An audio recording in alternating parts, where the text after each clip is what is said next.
Hey everyone, we are starting right on time. With me, I got Thrash Pondo Ponds. How you doing, buddy? Never better. How you doing?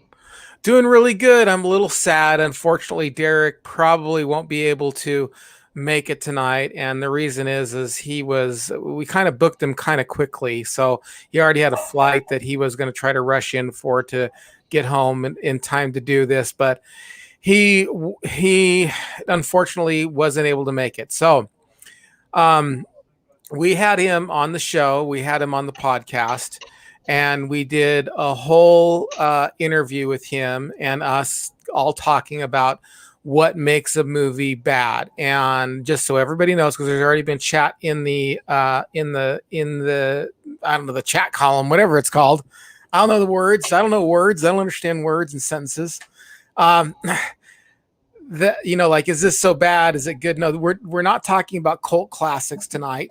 We're not talking about we're not talking about um we're not talking about movies so bad that we love them, or and we're not even talking about like guilty pleasures. Okay, we're not talking about guilty pleasures. We are talking about movies that were ruined. Like you wanted to see it, you wanted it to be good, you thought it was going to be good, and it was bad. Or maybe some tropes that that ruin it for you, or something that ruins it for you.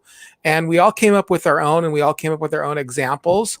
And I'll be interspersing that through this to get you guys going. But this is a chance to hear from you, and this is a chance to hear what you have to say and ask us questions. And Derek's just texted me. He says he's trying, so he might arrive a little bit late.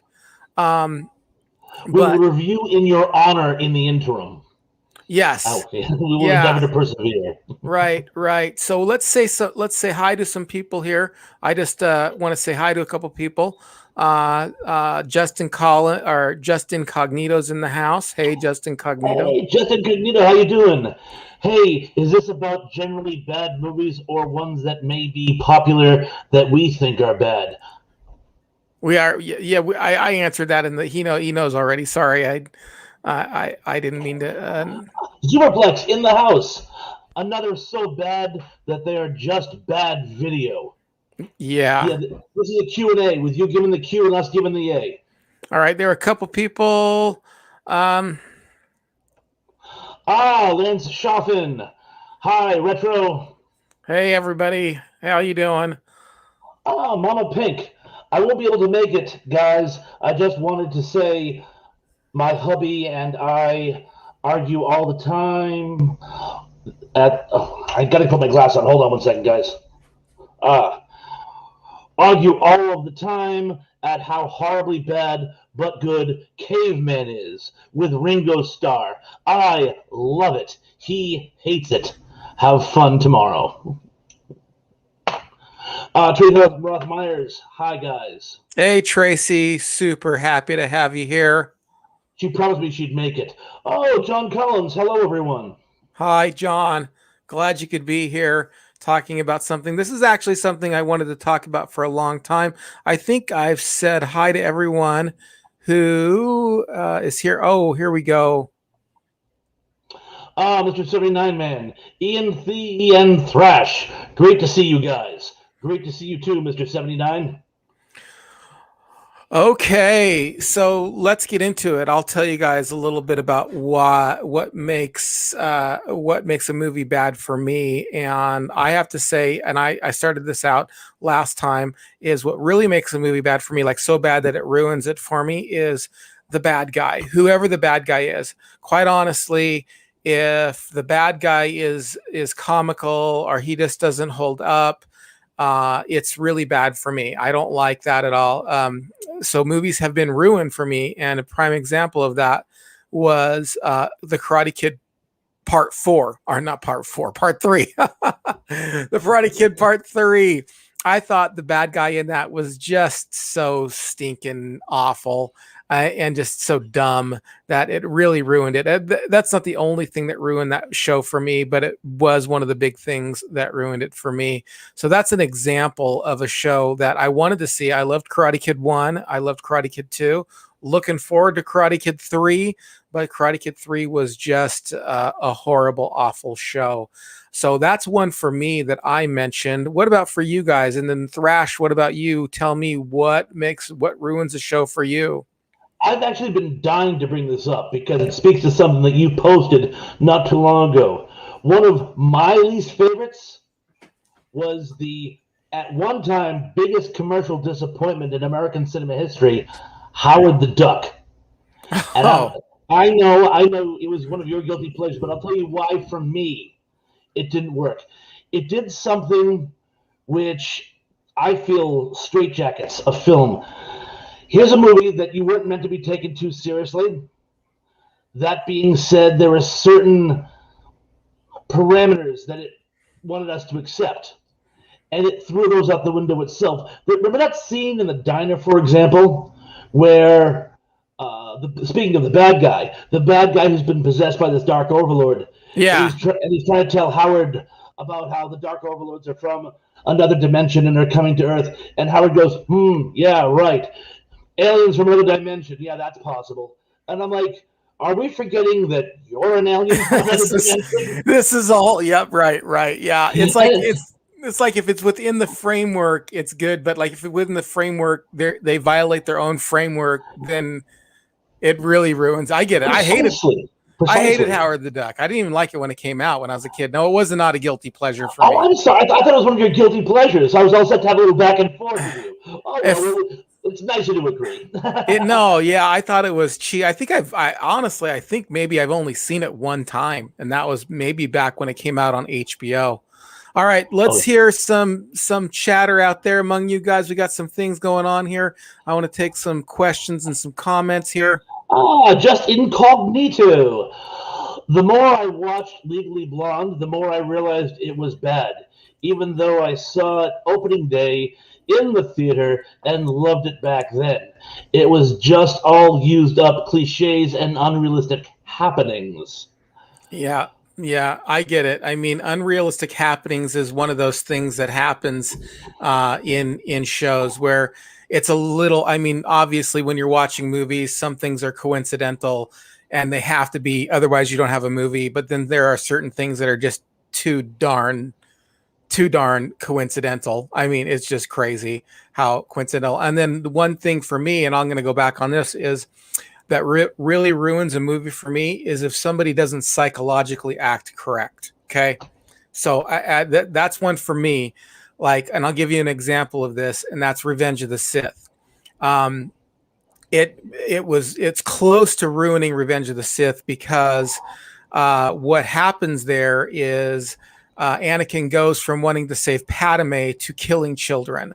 And that's just, for me, that's one of those things that I go, I know that there's no such thing as lightsabers and Jedi and all that stuff. But when somebody acts psychologically, not realistically, it just ruins it.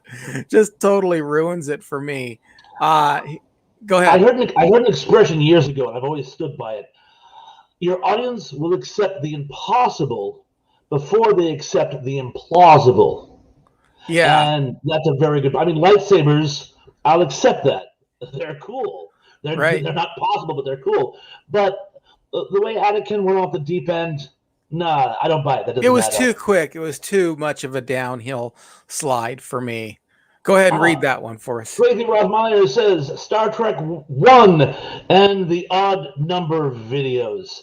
That's the old cliche about how the odd numbered Star Trek movies are meh, but the even numbered ones are quite good. And I must Mm. say, that holds water. Of course, Tracy, do you know what you call the list of good and bad Star Trek movies? Pros and cons! That was great. That was great. I have to agree. So I wasn't a big fan of the Star Trek movies. I have to say that I agree with that first one. It was a stinker. It just didn't move fast. I mean, really, it's a slow paced show. And, for me, it was just like I just couldn't keep up with it. Two was obviously one of the most classics and the odd ones, except for I did like number 3. I don't know why. I did. I liked The Search for Spock. It It just had its moments. It had some. It was hamstrung by a really, really, really bad Savick replacement. I thought the woman that got to play her was very poorly. She was very miscast, and I think that sort of was detrimental to number three. But three did have its moments. Okay, let's read some more comments here. Please. All right. I'm trying to not do the comments where you guys are talking to each other. And so if I skip some that you're one answered, I'm sorry. I apologize. I'm a moron. So just remember that. Be patient with me. Oh, one more thing to speak to. A lot of you people in the comments section have been talking about what a legend I am. Thank you. Thank you so much. You like me. You really like me. Mr. 79 Man says Howard the Duck was one of my favorites as a kid. You know, it's not without its charm, particularly if you look at it as a kids film where you don't need like continuity. I read the comic books when I was in middle school. I love the comics. I just thought the movie, it's almost like they couldn't make up their mind which way they wanted to go. Was it going to be a farce, or was it going to be straight laced? It's going to be the kickoff of a new universe? I think if they had just a little more prep time in deciding what they wanted to do, it could have been better. It had great effects. It really did. Well, and I can forgive you if you were a kid and you liked it. But for me, even as a kid, I didn't love it. It's like, and then as I got older, I was like, no, thank you. Mr. 79 Man again. Principal Rooney was the bad guy. Yes, he was. Yes, he was. A perennial back in the 80s. Yeah, he played Principal Rooney in Ferris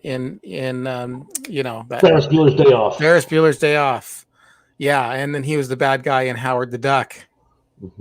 Lance Chaffin. Hey, ENC, Megaforce or Zapped? You first. Well, I don't know either one of those shows, so they must be. I don't Megaforce or Zapped. Oh no, wait, I do know Zapped. Zapped was the Scott Baio show, wasn't it? Yes, it was. And you know who co-started it with him? Yeah, Willie Ames. Willie Ames. In a different direction. Huh? Heather Thomas. Oh, Heather Thomas. The sun rose for her. Yes. Right, Heather Thomas. Oh man, I've got some stories about that movie that I'm not going to share. That's for the best. Maybe it is. Listen, I loved that movie back then. I don't know how I would feel about it now if it's ruined for me. You kind of have to fill me in a little bit on why it ruined it for you. And Megaforce, I'm not sure what Megaforce is. Megaforce was the post-apocalyptic good guys versus bad guys. There's this core of super warriors with a lot of high-tech weaponry. Barry Boswick was in it. Persis Kambata, the bald lady from the first Star Trek, speaking of the first Star Trek, R.I.P. Persis. And you must have seen The Warriors at one point in your life, right? I must have seen what? The Warriors. Oh, yeah.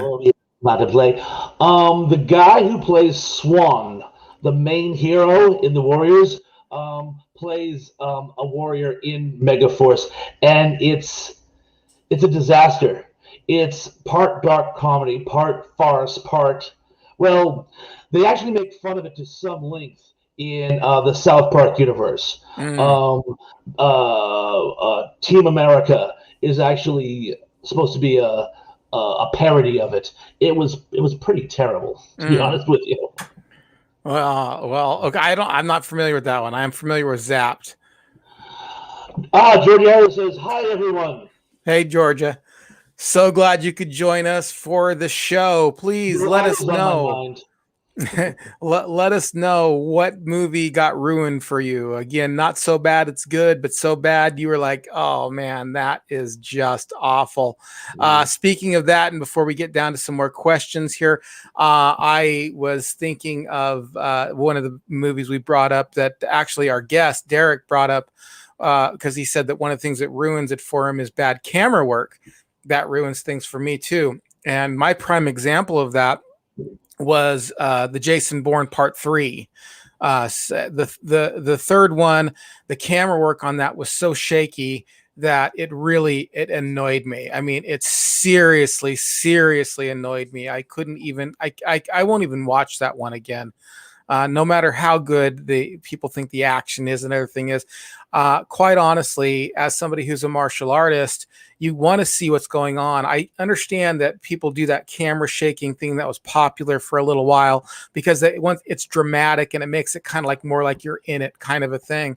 But for somebody who wants to see what's happening, you want to see the handwork and the footwork and that kind of thing. So that one was ruined for me totally because of the camera work. I can't even watch it. Any thoughts, Thrash Pondo, before we go on to our next questions? Not a real big fan of the Bourne franchise, so I can't speak to that. So I will take your word for it, though. Yeah, I know whereof you're speaking. First one was great. Second one was okay. Third one was awful. And then there's two more after that, and they're just kind of mediocre. Mr. 79 Man. Most any MST3K and Riff Track movies are bad, but funny because of the guys riffing. Yeah, there are some bad movies that make it into cult classic on there, but there are some bad movies that are just they're just awful movies. They're just really bad movies, and those guys save the show for sure on that. I'm a big Mystery Science Theater fan. I don't know if you're a big Mystery Science Theater fan. Huge. Yeah, I think I remember you telling me something about that you are. A lot of those movies on there are kind of cult classics, and actually,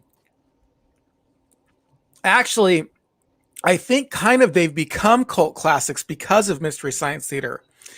Some of them, at least. I don't know all of them, but I think some of them have. For example, Mitchell, the last one that Joel was on. Mitchell was just an awful show. It was just an awful, and I think what happened was after Mystery Science Theater, people started watching it because it was on Mystery Science Theater. It became a beloved kind of show, like a so bad it's good, or you want to make fun of it. But if you watched Mitchell, like without it before that, and you don't know the jokes that are coming, it's not good. It is one of the worst shows ever.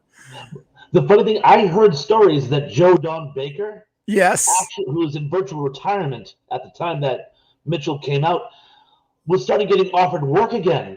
It was sort of the MST3K effect. People were offering him parts because really, like, oh yeah, you were one of those MST3Ks. You want to have a walk on in a movie? He's like, well, sure. Talk about it was a benefit. Yeah, talking about making. All right, let's see here, Mister. Let's go ahead here. Zoperxplex. Was Robot Monster bad? It was on MST3K. Are you familiar with that one, Ian? I'm not. Take it away. Go ahead. I am. It is beyond bad. It is dreadful.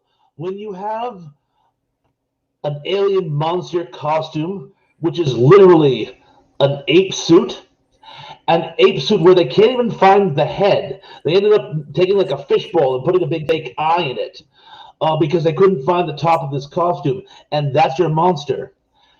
And the key weapon he uses to destroy the last of mankind is a bubble machine.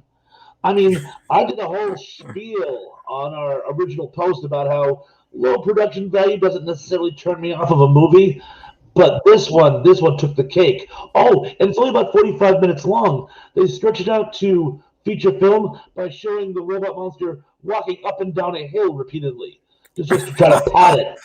Very similar to The Lost Continent. So yeah, no, Robot Monster is really bad, but It's so bad it's fun to lampoon. It makes a great double feature with Plan 9 from Outer Space. I know I've got it. Right. All right. Mr. 79 Man again. Yeah, ENC. They had to rush that last one, and it wasn't great. I'm not sure what was he referring to. He's talking about the last episode of MST3K with Joel. I guess the production value was limited because they were in a hurry making it. Yeah, I didn't realize that. I thought it was funny. I loved it. I love that they didn't do the experiment. They skipped on the experiment. He just has like a chair. He says something. It's a chair. I thought party stool. Yeah. It's a zebra painted stool. It's a Yeah. Daktari stool. Yeah. That's all it is there. Yeah. But I love the Mystery Science Theater version of it. It's one of my favorite ones. I think they really amped the jokes up on that one because they knew that Joel was going to be leaving. So one of my favorite ones. And then, by the way, that one of the Mystery Science Theaters that was really bad was the Lee Van Cleef Master Ninja. They put 2 episodes together and put it on there, and I think Master Ninja's kind of making it into cult classic kind of status, but it was really a bad show. I mean, it was a really bad TV show. Cindee D in the house. Hello, hello everyone. Hi guys. Hello to you, Cindee. Hello, Glad you could make Cindy. it. Yeah, I'm honored that you're here on the program, and please chime in. Let me know what a bad movie is that's bad for you. Not so bad it's good. Again, remember, it's so bad that it's bad that you didn't like it. Uh, uh, Thrash, you had mentioned a part 2 of a film series that you didn't like at all. I did, and I What? hated it. Tell me about it. Funny you should ask. It was Highlander 2. And the main reason I hated Highlander 2 was because I loved the first one. It was very entertaining, very fun, great effects, great battle sequences. Speaking of good villains, the Kurgan, in my humble opinion, is in the top 10 best villains in American cinema. He just had it going on for a villain. And then I see Highlander 2, and it has absolutely nothing to do with the first one. They go from these mystic warriors that are born in various periods in global history that have to fight their way into a future where they face off in a battle royale, and when the last sole survivor remains standing, he enters in a golden age. And why do you have to mess with that? No, no, no. In the second one, all the Highlanders, all the immortals, are effectively on the losing side of a civil war of a planet Zeist in another galaxy, and when they're killed off, they get sent to Earth as a punishment, but then come back as these mystic warriors. And the thing that bothered me the most is, for some reason, the leader of this rebellion is Connor McLeod, and his name is Connor McLeod. Why would people on Zeist have Scottish names like that? It makes no sense. Yeah. And anyone who could deviate that much from the source material, it really, really, really ruined it for me. Yeah. Yeah, that was a part 2 that was absolutely ruined. We got a couple comments here. Look at this. Zoperxplex. T-Pones deserves an Oscar. Probably for the con thing that you had going on there. Thank you, Zoperxplex. I appreciate that. Skip Rock Jr. The worst movie I've ever seen was Orange County, starring Colin Hanks and Jack Black. I saw that movie one time, like once, and it was back when Colin Hanks was a new name, and I think Jack Black was kind of a new name. He had been in some other stuff. I didn't hate it, but I mean, who knows? When you see one show one time, I don't remember. I'm sorry. What you have to fill us in on why it was so bad for you. Like, what was it about it that ruins a movie for you? And so that's, like, for me, like I said, the bad guy, the antagonist is unrealistic. That ruins it for me. And the other thing is if people don't act psychologically like people would normally act, like, take a big turn, that also ruins it for me. That ruins it for me as well. Like that, and shows like that. What else? Shaky camera work. We said that, and pacing too. Pacing's another one that I learned from our friend there. All right, let's see here. Cindee D again. Sorry, but Roadhouse was a bad movie. You didn't like Roadhouse. I understand. I will be honest with you. I was not a fan of Roadhouse either. I wasn't. Even though I was a fan of martial arts, first of all, I was not a fan of Patrick Swayze. God rest his soul. He was a great person. But I was not a fan of Patrick Swayze. And not only does Roadhouse make it on my list of bad movies, I just don't watch them. Every once I had friends in the martial arts who would watch that movie, and I'd get roped into watching it, and I'd have to watch it because they were watching it. I guess I didn't have to, but I'd suffer through it just for the hanging out with friends. But the other one that I don't really like is Dirty Dancing. I am sorry. That is just one of the worst movies for me. And I'll tell you why. The big deal for me is the end is just like, it's too unrealistic. It's too unrealistic to think that here's this guy, he gets booted out, nobody likes him, but he comes at the end and he does this dance and then everybody loves him. I know, it's like, come on, man, nobody's going to turn that quick. Yeah, it's just like, give me a break. It's like, oh yeah, we think you're a bad kid, but now that we've seen you dance, now you're wonderful now.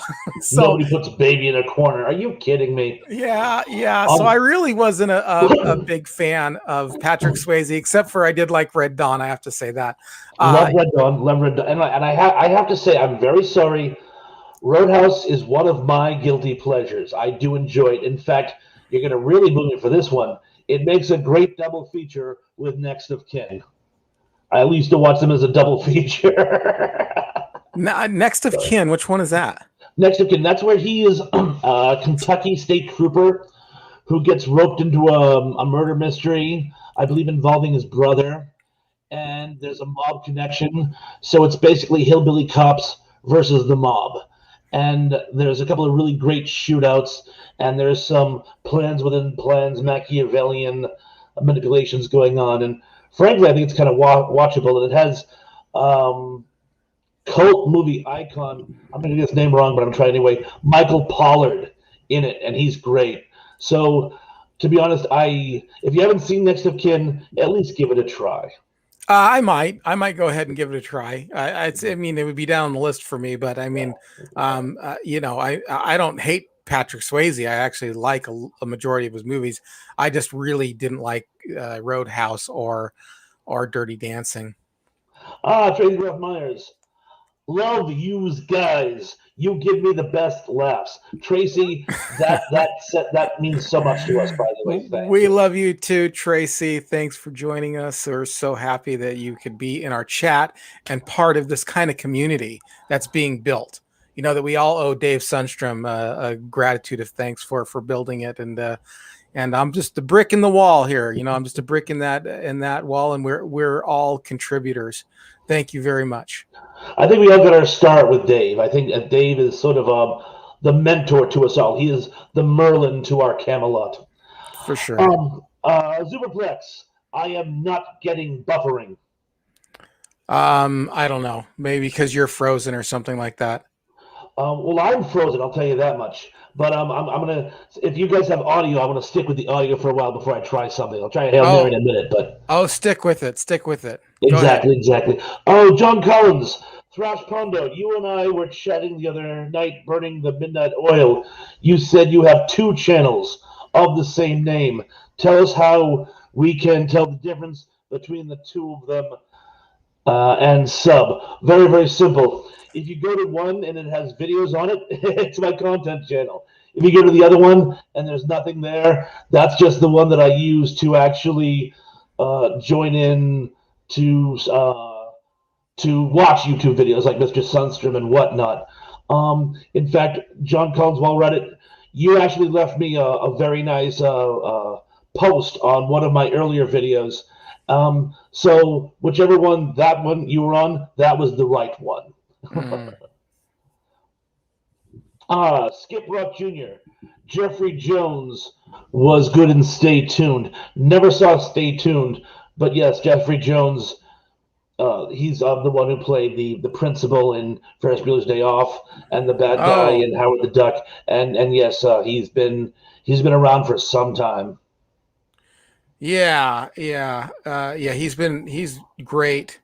Let's see here. Let's see.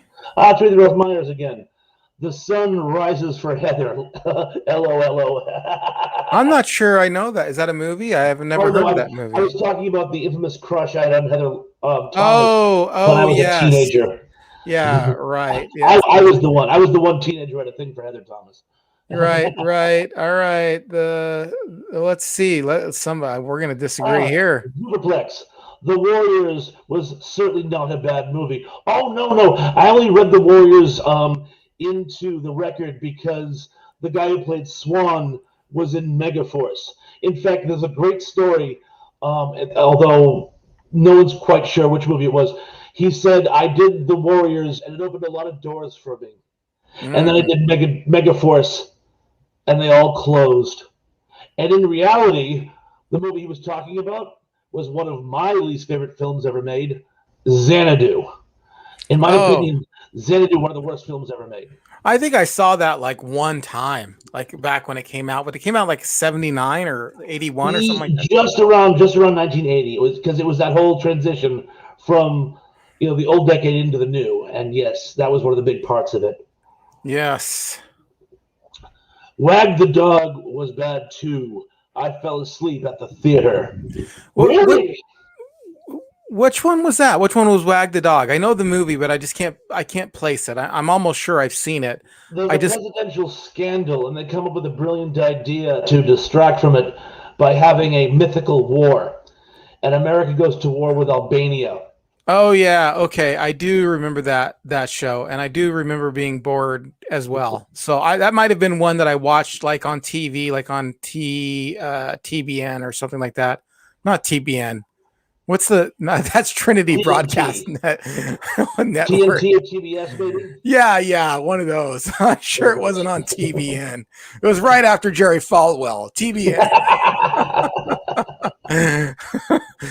Okay, let's see here. Ayres, what do the two of you think of War of the Worlds with Tom Cruise? You first. Loved it. Absolutely loved it. I know that I might get hated for that. I loved Tom Cruise movies, with the exception of I'm not really like a Top Gun cocktail fan. Those shows really didn't appeal to me, because they came out in the time when I had long hair and I was like, I'm not gonna be like everyone else and slick and all that stuff. So I was trying to be a Hessian rebel. But so I didn't like those movies. But as I got older, I mean, his Minority Report, all the Mission Impossibles.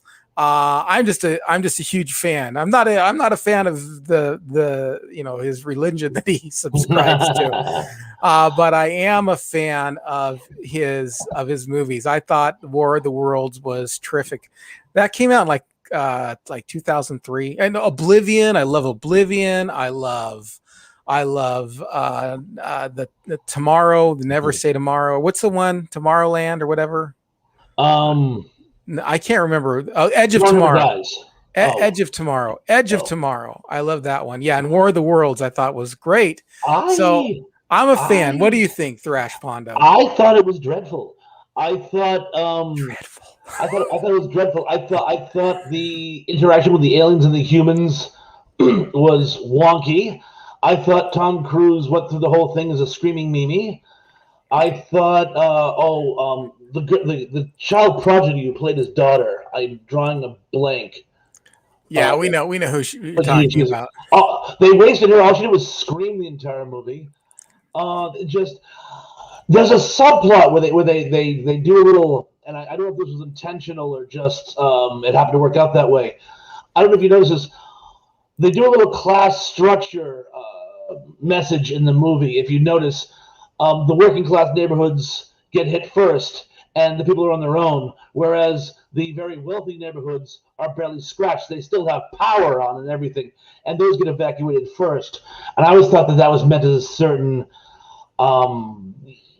just a little nod to class struggle in this country.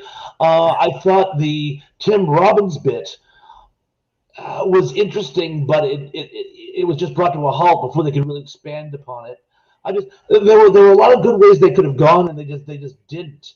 And I'm not sure why. It was almost like the thing went through so many rewrites that it sort of like lost its own way. But no. Well, did you read the book or no? Oh yes, it's one of my favorite H.G. Wells novels. Say I haven't read the book. And then I saw the Time Machine. I didn't read the Time Machine either, but I saw the Time Machine, and I've seen both iterations of it, to the both movies, and I thought the earlier movie was fantastic. I love the earlier movie. Same here. Love the original film. Not a huge fan of the remake. Yeah. It left me cold, even though his own grandson loved it, supposedly. All right. Hey, everyone, I had an idea. So, one of the things that we do on this show, just so you know, this is a break from what we're talking about, but I've been kicking around this idea in my head because one of the things that we do here is book versus movie. However, what we do on book versus movie is we try to keep it in our own genre. So I try to keep it Generation X. So either the book or the movie has to come out. But I realized that was super limiting. So I was thinking about opening a separate channel called Book versus Movie where nothing's off the table. So we could do like you've wanted to do Omega Man for quite a while. Yes. We could do Lord of the Rings. We could do all kinds of stuff that fall outside of that. Let me know. So, Retro Series is a nostalgia channel. So that's why I said, when I said book versus movie, either the movie or the book has to come out during that Generation X kind of 70s through 90s is the cutoff. But if I opened up a separate channel called Book versus Movie, I would upload all those videos over there, and I wouldn't have any how would you say? I wouldn't have any restrictions on time on that one. Who would be interested in that? Me. Let me know. Oh, I know. I would too, because I've been listening to Lord of the Rings, and I thought, hey, man, I'd like to do a book versus movie on Lord of the Rings. I'd like to do a book versus movie on, this or that. So it would probably not have as many, because it takes me a long time to read. Even when I'm listening to a book, it takes me a while. It's how bad of a reader I am. I can't even listen well. No, I'm just kidding. But let me know. Reach out to me. Let's see here. Zoperxplex. Can't stand the drunken cameraman effect. They try to pretend that documentary feel. Yeah, they do. That is the idea. I can handle a little bit of it, but too much of it's just too much for me. Too much of it. It really bothers me. But for example, they do it a little bit on Arrested Development, and I think it's actually pretty good. But I don't like it. If you can't see what's going on, it's like, what's the point in watching it? Yeah, no, you're right. Exactly. It loses something. Oh, that's Chaffin.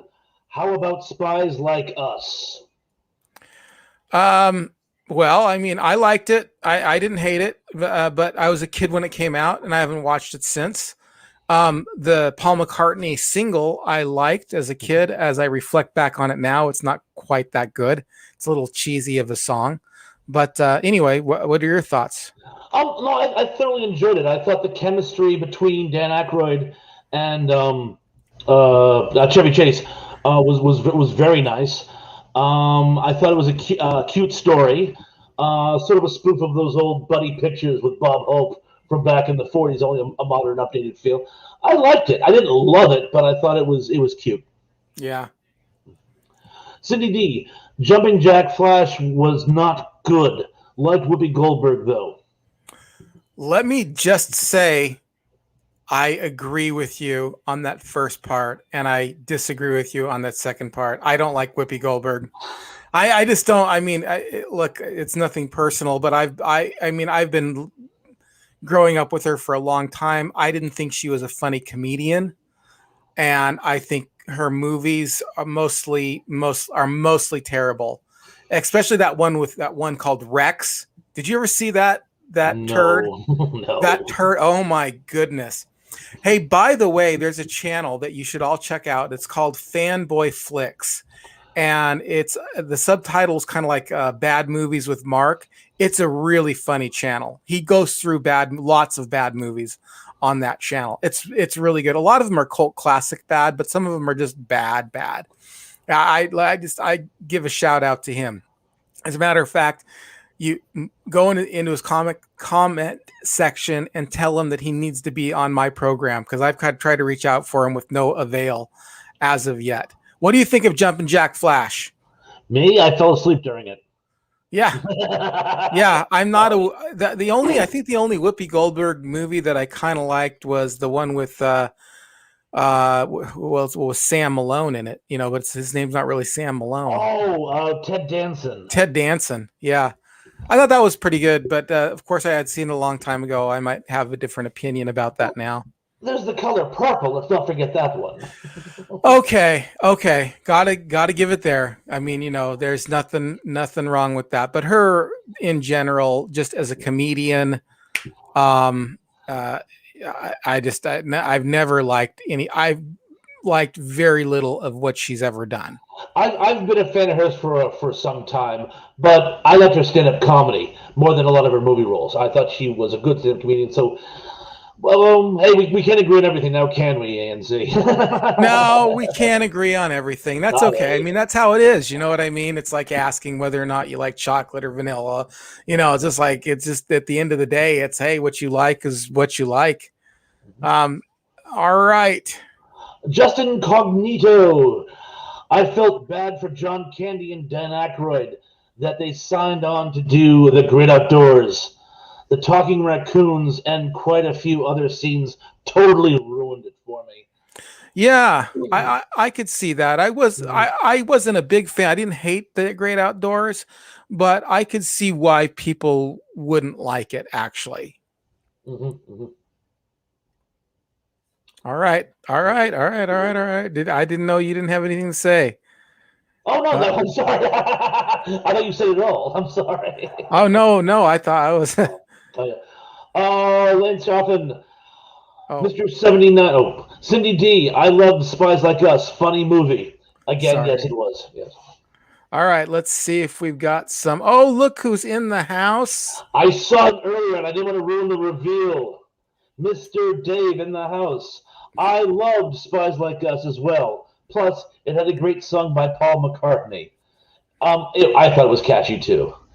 A catchy tune. I loved it when I was a kid. As I reflect on it as an adult, it's a tad cheesy for me personally. All right, Mr. 79 Man at Lens Chaffin. I haven't saw that film in a long time, but I gotta check it out. I'm assuming that's a film that Mr. Lance was talking about. Yeah.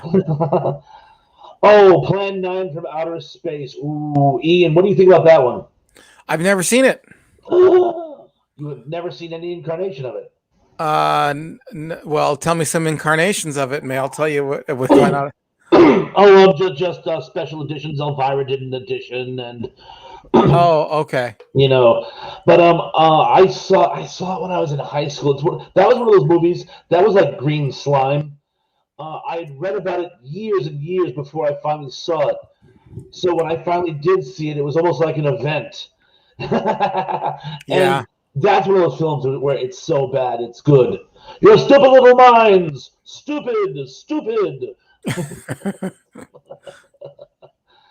Cindee D. UHF was bad too. I wanted so hard to love that movie. Cindy, we were getting along so well. Oh, you liked it? Oh, sorry. What happened? Hey, this is all opinions, man. No need to apologize at all. No need to apologize. I'm just kidding around.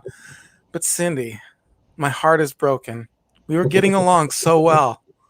And I mean, we were together on the Whoopi Goldberg. You made a comment about Roadhouse, and now this.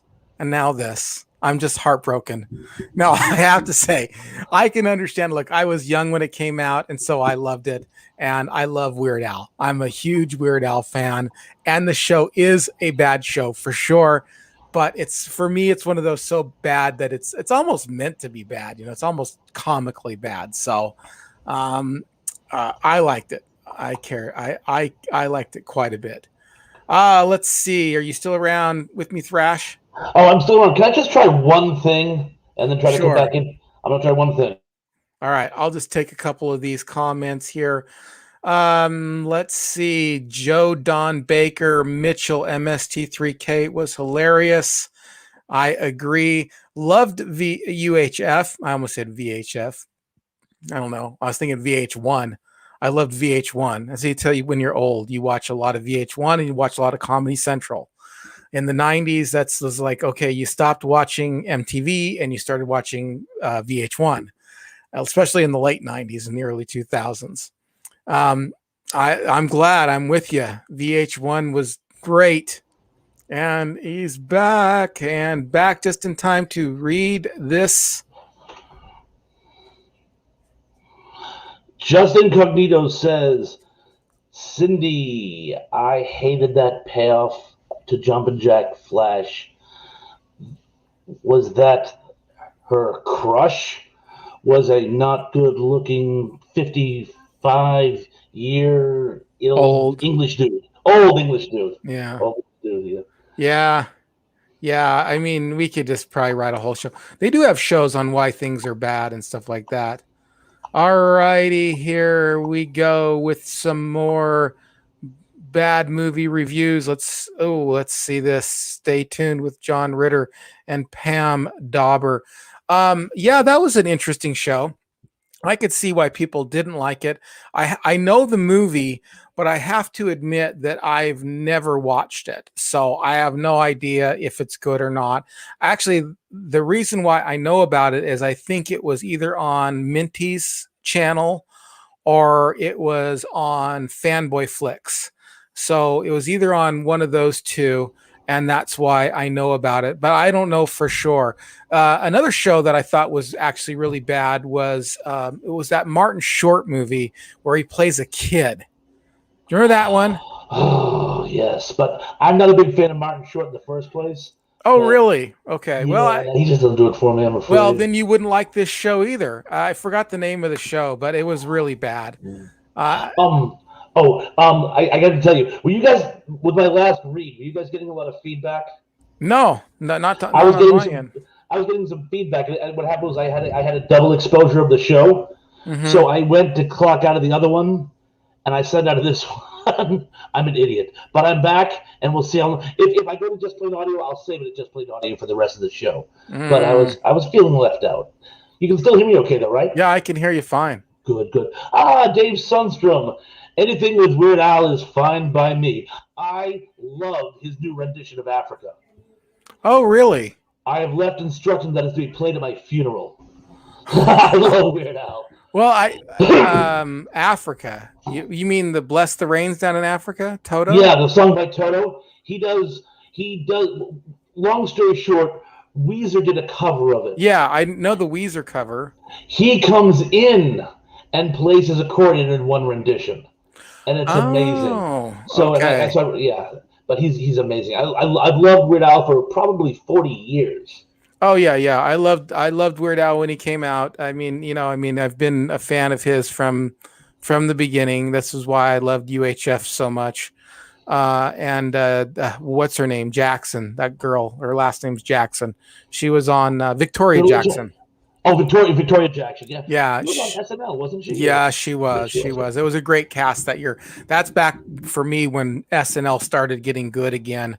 Yeah, I mean, it kind of, they went through that lull phase with Anthony Michael Hall and Robert Downey Jr. Yeah, and then Quaid. Yeah, but then they started getting good again with the Victoria Jackson and Jane Hooks. Yeah, and who's the guy that does all the voices and stuff like that? I forgot his name. Oh, Dana Carvey. Yeah, Dana Carvey. Yeah. We just lost Jane Hooks not too long ago. Last couple of years, Jane Hooks died of throat cancer. Oh, sad to hear. Really super sad to hear. Oh, we already saw that one. Hey, we got one for you. Oh, T-Pons, you are breaking my heart. Don't go breaking my heart.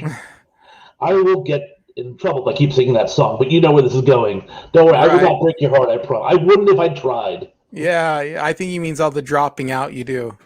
We're trying, we're working on it. Oh, John Collins, Thrash Pondo. Your mom joke about your mom is so stupid she thought that Euthanasia was an Asian boy band. Hilarious. Thank you. I was working on that one. I thought I wrote to you my your mama joke for your next one. And it didn't make it on your lists yet, but your next one's got to have mine on there, and that's Your Mama's So Hairy that Bigfoot was taking pictures of her. Yes, I do remember that one. All right. Dave Sundstrom writes, just got off work, so I'm doing better. All right. Glad to hear it, Dave. We got some highs and back and forth in the channels, trying to get to some stuff about bad movies. Let's see here. Myers, there was a really bad movie that Sven Gulli had on where they were turning all of the people into robots. I think I know which one that is. You want to go first, Ian? No, go ahead. I don't understand your toesy woesies. I believe that one is called The Creation of the Humanoids. And that one is known for being the personal favorite movie of iconic artist Andy Warhol. And that one is a real stinker. I'm guessing it was probably written as a Twilight Zone sketch or episode. It wasn't picked up, so they stretched it out into a feature film because it actually, if you listen to the story arc, it's got some pretty good stuff going on. But the production value is non-existent.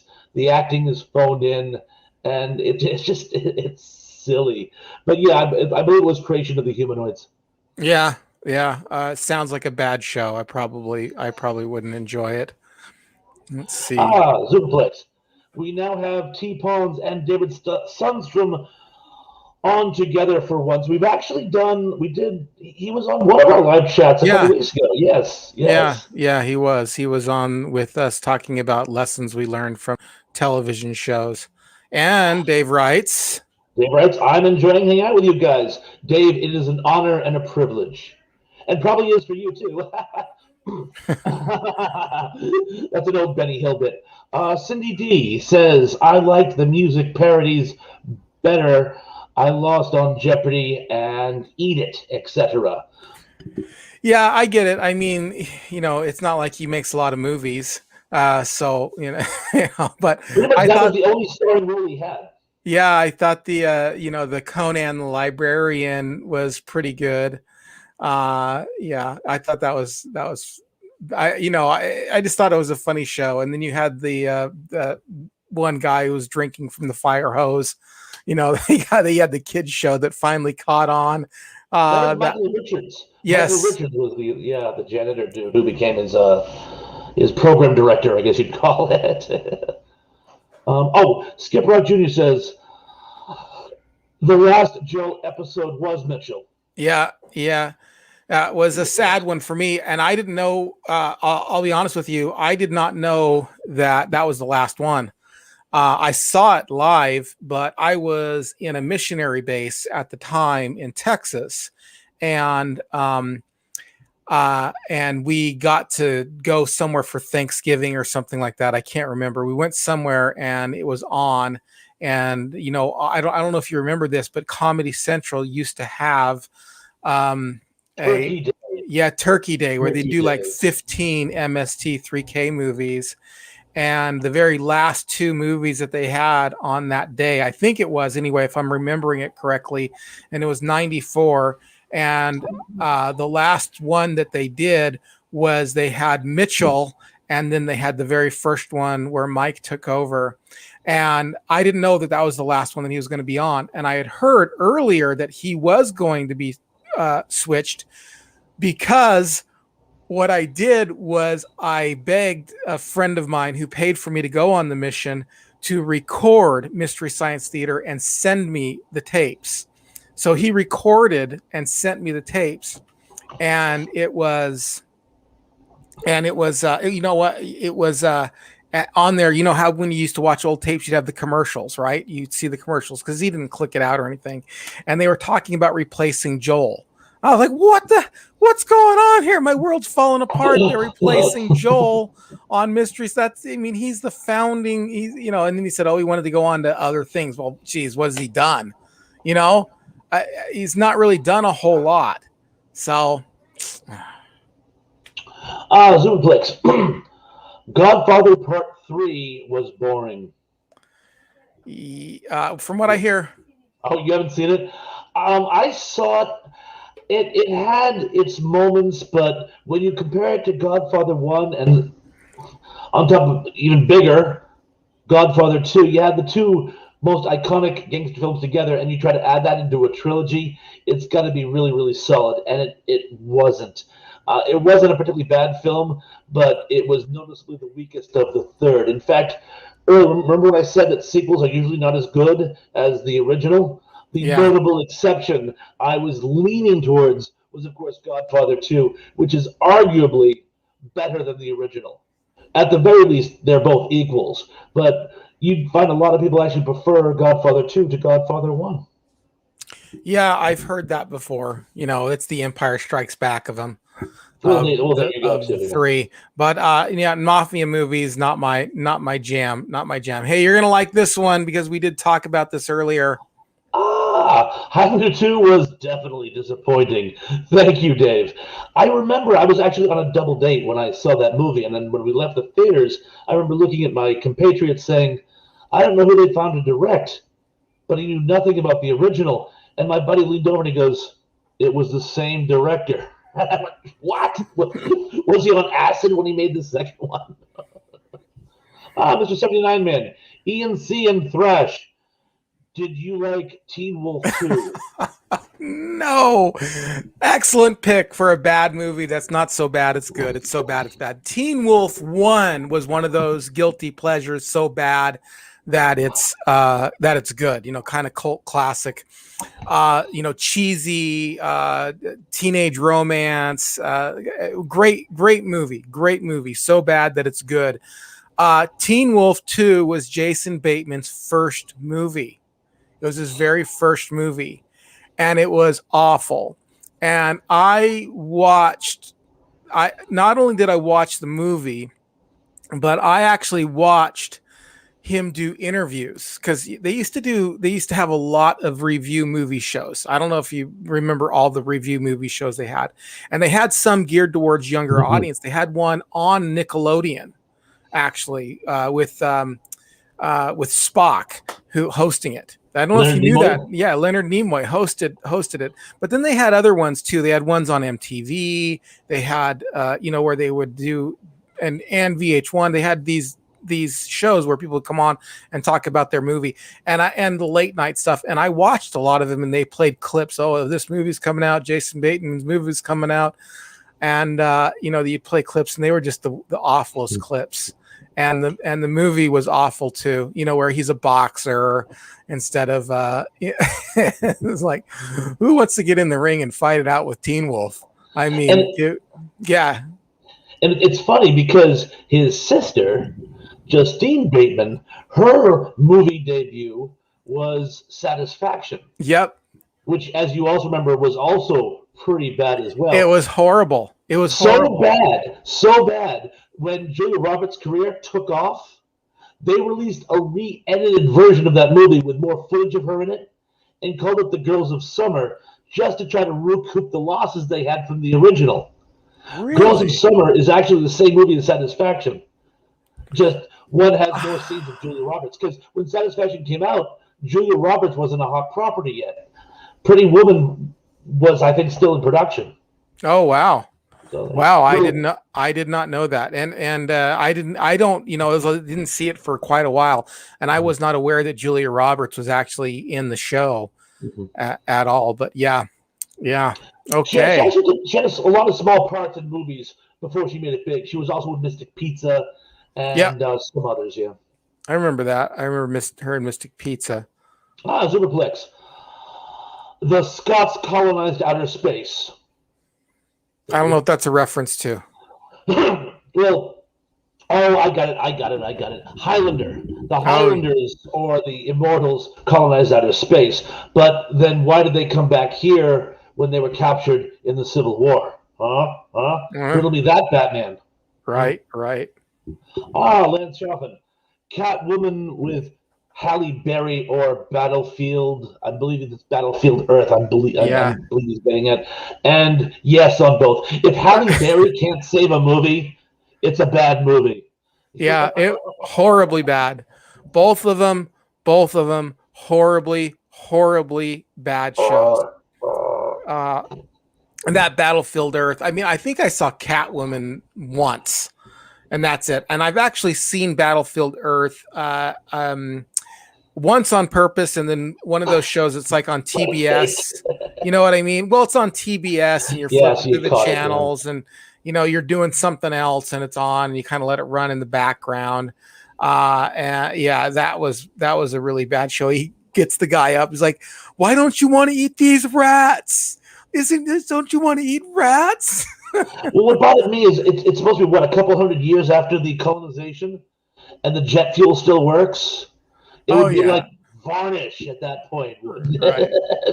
Right. Okay. But too much into it. Dave Sundstrom. Batman Forever and Batman and Robin are two of my least favorite movies. I'm such a big Batman fan. Oh, really? I hadn't heard. And those two movies were just disappointing. Do you know, Dave, and we may have talked about this before, if we have, forgive me, but I'm going to mention it anyway for those who don't know, that the one film George Clooney, who's made some dreadful movies in his day, the one film George Clooney is embarrassed by is his portrayal of Batman. Really? So, Return of the Killer Tomatoes, that one I can stand by. But my Batman performance, ugh. So I can certainly see where they'd be a disappointment to you too. I liked Batman Forever, but I didn't like Batman and Robin. Batman and Robin was it's actually arguably one of the worst superhero movies of all time. The only other ones that are really kind of that rank as bad as that one is the latest Emanation. I think it was the 2004. No, maybe it was like the 2012 Emanation of the Fantastic Four. The one that was never released? No. That earlier one you can watch on YouTube. That's like a 90s one, and it's actually that one's actually so bad it's good.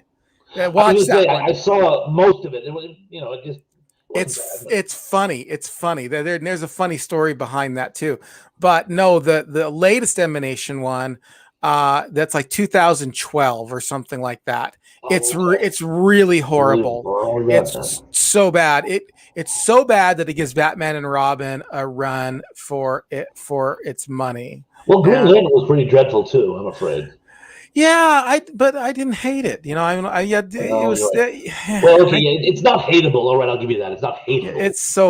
It was pretty bad though. I have to admit, yes, for sure. Zoperxplex, can anyone clue us in on Battlefield Earth? I thought we just did. I'm guessing that was before we just talked about it. Probably before we talked about it. Yeah. Battlefield Earth was. L. Ron Hubbard was a science fiction author, and he was making, I think, 2 cents a page was what he was making at the time. And so he just wrote and wrote and wrote. And he's got lots. I think he's like the biggest science fiction writer of all time. Possibly. And then, of course, he started his own religion. And Battlefield Earth was an amalgam of that, where it's about an alien invasion, but they also talk about this mystic religion as well, which is also worked in. It doesn't quite work, so I won't bore you with the details. One thing about Ron Hubbard I will mention is he did a post-apocalyptic novel. I think I mentioned it in one of our post-apocalyptic posts. It's called, I'm on the home stretch. It's called Final Blackout. And it's about World War II never quite ends. And so Europe is reduced to brigandism, and these sort of wandering bands of armies wander around looking for supplies. And it's one of the precursors to the whole post-apocalyptic subgenre. So if you want to have a good read by L. Ron Hubbard, check out Final Blackout. I'll have to check it out. There we go. Skip Rock Jr. says, Orange County was 70 minutes of pointlessness. Yeah, I mean, okay, I'll give it to you. But the question is were you entertained by the pointlessness of it? So Bill and Ted's Bogus Journey is the same amount of pointlessness, but I love it. So were you entertained by it? That's the question. Let's see. I love the references to Bergman in that. where instead of playing chess, they play Twister. I love that whole Oh version yeah, of Fight yeah, Club. right, And then right. he becomes a character. I help too. Oh, Cindee D. Mannequin was bad. Loved Andrew McCarthy and Kim Cattrall. Good leads, bad story. Sadly, how often that happens. Yeah, yeah. There's you could have great camera work, great timing, great actors, and a bad story. Yeah, I get it. I understand. I think the And you best know what's character in the movie. worse? You know what's worse is Mannequin 2. Ooh. Mannequin 2 is worse. Believe me. I think the most interesting part of the first Mannequin was James Spader's portrayal of the villain. I thought he was probably Yeah. the best part of the movie. Yeah, You yeah. see, a good villain can carry a movie. Dave Sundstrom again. I saw Battlefield Earth. It wasn't great, but I didn't think it was the worst. I get it. I mean, we're all going to have a different opinion on some of those things. And if there is a sense in which there is a cult subgenre of Battlefield Earth where people actually really like it because it is so bad. But for myself, there wasn't enough of that to kind of carry the day with it. Let's see. Lance Chaffin, Swordfish with John Travolta. I think I had an in-store play system when I was working in the video store, and I just couldn't keep my mind on it. Saw it once. Of course, I don't think it's terrible, but I didn't love it either. Oh, sorry, zoperxplex. Ian C. You didn't like Ghost? No, I didn't. I didn't like Ghost. I'm sorry. Oh my love. No, I didn't like it. Try Ghost My Story. darling. wasn't my favorite. Good. That was actually pretty good. You hitting the notes there. Ian. Oh yeah. Thank you. You're welcome. Just Incognito. Dirty Dancing is awful. I get it. I get it. I agree. There. Oh, and when that movie came out, I was dating a girl who was obsessed with it. She's like, "Come on, watch Dirty Dancing." I'm like, "No, thank you." Okay, Georgia. Are you kidding? I would have gone over for a girl. Are you joking? Back then, especially, that's like restaurants today. I tell people today, like, if there's a restaurant that I don't like, I won't go unless you're paying, and then I'll go anywhere you're paying. If you're paying, I'll go. It has to be pretty bad. I'll have drinks with any man who buys them. Right. And if there's a bad, cheesy film, but a girl wants me to go, hey, I'm in. There's a guy who was a comedian. He said something like, I don't allow people to smoke in my house. And he said, no, let me rephrase that. I don't allow men to smoke in my house. Women can do whatever they want. Just thank you for coming over. No, yeah, back then, if a girl asked me to go see Dirty Dancing, I would have been there. Believe me. Well, you lived about what, 12? Was I 12? Maybe. Look, even when I was like 18, if they wanted to go see it at some other show, I would have gone, man. Just would have. What am I going to be like? No, I don't want to hang out with the girl. You're going to see that stupid movie. I'd be like, this is the best movie ever. Let's go see it, of course. It's called Mortgaging Your Principles. Yeah, totally. Let's see. Georgia Ayres. War of the Worlds with Tom Cruise is for too very boring and totally slow moving. I don't know. I'm with you. I'm sorry. I'm with you. I loved it. I loved it. We differ on this one. Yeah. Mr. 79 Dirty Dancing is more popular with the ladies. Tell me about it. Yeah, of course. Well, of course. Tracy Roth Myers. I am very sorry, but Star Wars bored me. Star Wars bored you? You fell asleep. And that movie too. Well, I don't know what to say. Even Empire Strikes Back, really, it bored you with all the lightsabers and the shooting, and all that stuff bores you. Well, I don't know. Well, I mean, it's a matter of taste. It really is. It's a free All right. country, by and large. It is. Let's see. I got some people talking back and forth. I'm trying to skip some of those, trying to get to some of the stuff here. Let's see. Zoperxplex. E and C. You didn't like The Outsiders? I What do you have? did. Do you have IMB where you're going through all of Patrick Swayze's movies? No, I did like The Outsiders. Uh-huh. And I did like The Outsiders. Of course, he didn't play a huge role in that, but no, I said before that I like Yeah. He Patrick played the older Swayze. brother. Yeah. I just there was just a few flops that he did that I didn't care for. The Outsiders was good. Mr. 79 Man. Point Break is a great movie with Swayze. Yeah, it is. I agree. I thought. Oh, no, you go ahead first. I thought the remake of it was pretty good too. Isn't that like the entire group, Red Hot Chili Peppers, in that? Didn't they play a rival gang of surfers in Point Break? I don't know if the whole group is, but Andy Kiedis and Flea are in it. They I know they're in it, but I don't know if the whole band is in it. They were I also remember the end at least, so yeah. they were also, I think both of them was in another movie with Charlie Sheen called Chase. Did you ever see that movie? No. That's the one where it's the car chase. Yeah, it's just the whole thing. The whole thing is him robbing a bank and then being chased, and kind of what happens in that show. So it was pretty. It was all right. It was okay. Look, It wasn't. I looked at the still shot of the closing credits of the Police Squad TV show with Leslie Nielsen. Remember? Oh yeah. Freeze frame at the end. Yeah. Oh, Dave, you're like this one. When I kept having to blink out with the last one and go out and go back in, all I could think of was the old bit from MASH. I can go in, I can go out, I can go in, I can go out. But at this point, I'm just going to stay on audio for a while. So Right.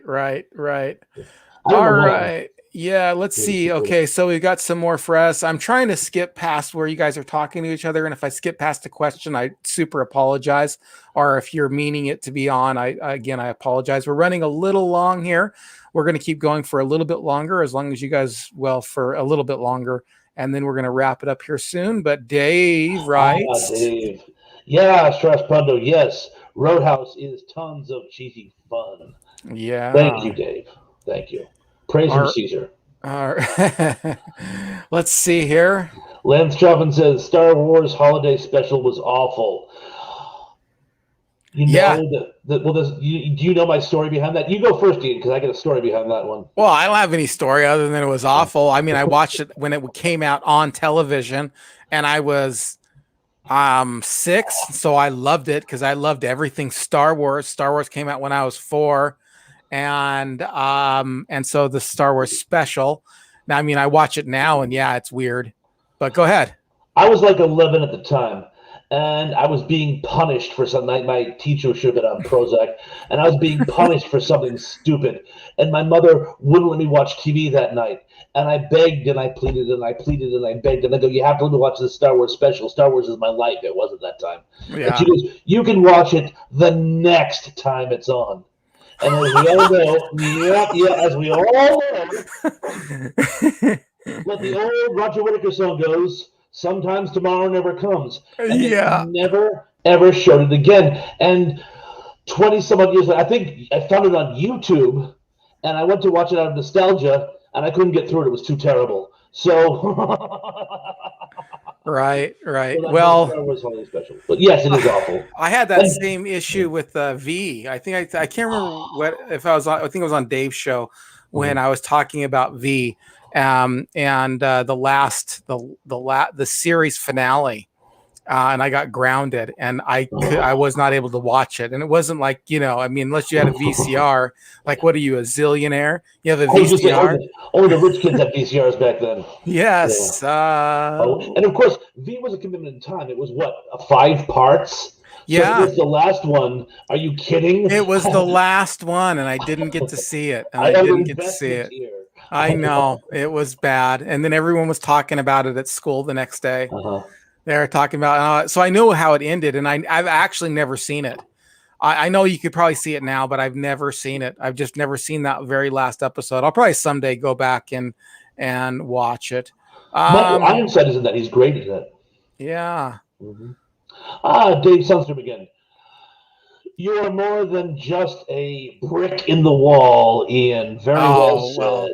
Thank you very much. Thank you. Really appreciate it. Zoperxplex. I loved Star Wars Christmas Special. It was a time capsule of 70s kitsch. Yeah. I can't argue with that. I can't argue with it either, but if you can't sit through it, you can't sit through it. We already, John Collins mentioned which of my channels was my content channel, and I, not to be glib, said the one with content, but but yeah, we addressed that one. Did we address that already? Okay. Yes, we did. All right. Yes. Let's see. Oh, there we go. cindee. His song "She's Like the Wind." It was rejected by Red Dawn. That is priceless. That is a riot. Yeah, well, I mean, it should be. What would that song be doing in Red Dawn anyway? You know, I mean, that's weird. But that is a riot. Let's see what we got here.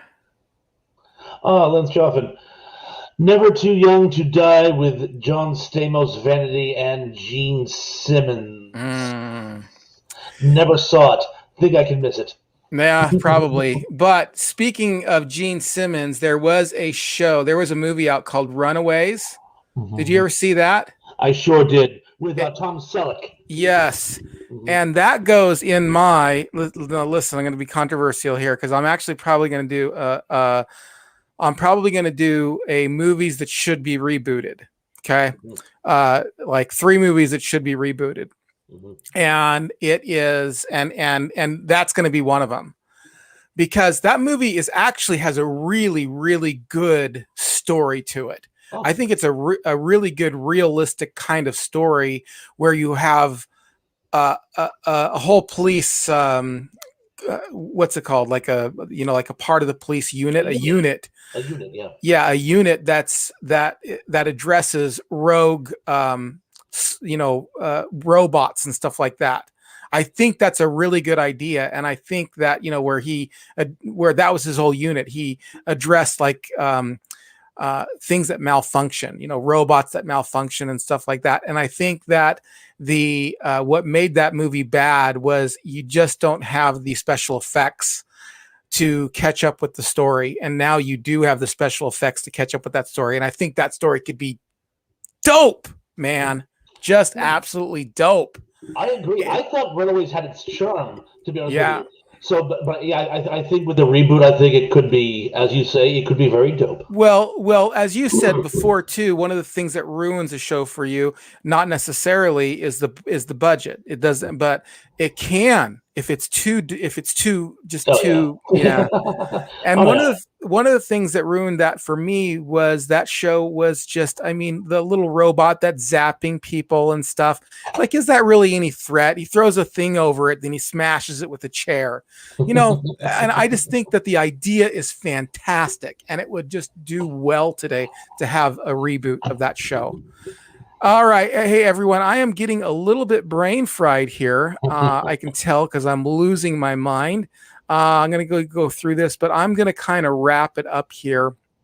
And I apologize. There's so much that we could talk about this. Oh, I got to mention this here. Mr. 79 says, did you guys like the movie Dutch with Ed O'Neill? Not really. Not terribly. What about you? Not a huge fan. It was basically him playing Al Bundy in a feature film. Yeah. And I thought there wasn't much chemistry between him and the kid. We got to say hi to Danny Staten, though. Oh, Danielson, greetings from South Carolina. You always do this when wrestling is on. Yes, remember, I specifically asked you, Dad, if you can tell yourself away, please make an appearance. I'm so glad you did. I'm tipping my hat. You just can't tell because I'm in still shot. Okay. Well, hey, listen, everybody. I'm just going to talk a little bit. Don't leave yet. Don't leave yet. Stay with me. I'm talking a little bit about what I got going on here. Tomorrow night, I'm interviewing the Glitter Boom Girls. They have a retro channel. They have a retro podcast, and go out and check them out. It's gonna be on my podcast and on my YouTube channel, and we're going to be talking about chick bands of the 1980s. They have a fantastic program. It's audio only. You can watch it on YouTube, but it's audio only. I totally recommend you check it out. And then tomorrow, I filmed it today, but tomorrow it drops. And the Cornflake Club people got it one day in advance, as they always do. And that is 3 more unsuccessful TV shows that were based on popular movies. And I think you're going to like it. I do some new stuff in it. I get some new filming going on in it. So we'll see how it goes. It was a little bit challenging for me. But I hope you like it. So I just want to say good night, everybody. And then Thrash Pondo, do you have any final words for us? Justin, it was so nice to see you guys. And Mr. Collins, thank you for championing my content page. Please, all of you, come by, like, subscribe, tell me how funny you think my content is. I just put out 2 new posts of my infamous dad jokes, and they're good for moms too. Oh, you did. You put up 2 new ones, huh? I sure did. Awesome. And, that is awesome. Thank you. Well, again, these technical problems, but I managed to get up 2 new ones, and hopefully, with some innovations I got coming on, I'll have no more problems of any kind.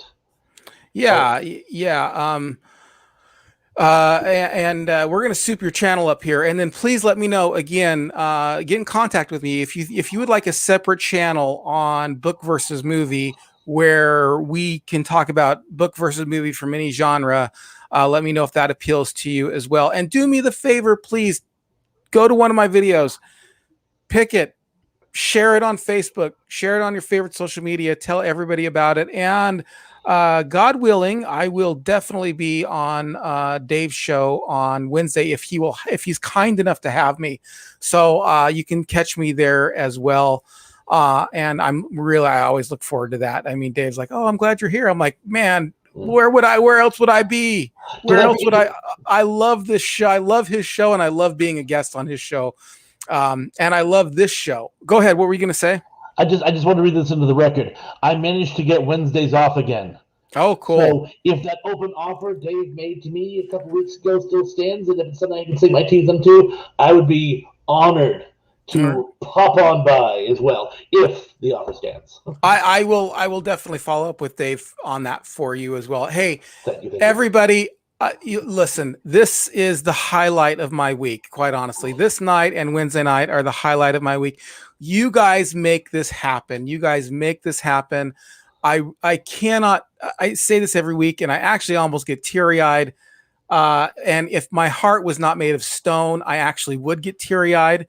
But unfortunately, I suppress my emotions, so it's not going to happen. But if I could tear up, I just have to say you guys make this show possible. I really, really super appreciate you. I love you all. Thank you for all your comments. Once again, I am so sorry that I couldn't get to all of them. I'm getting a little tiny bit brain fried here, and we will see all of you again real soon here. Take care. And folks, thank you for me too. You guys are wonderful. Thank you.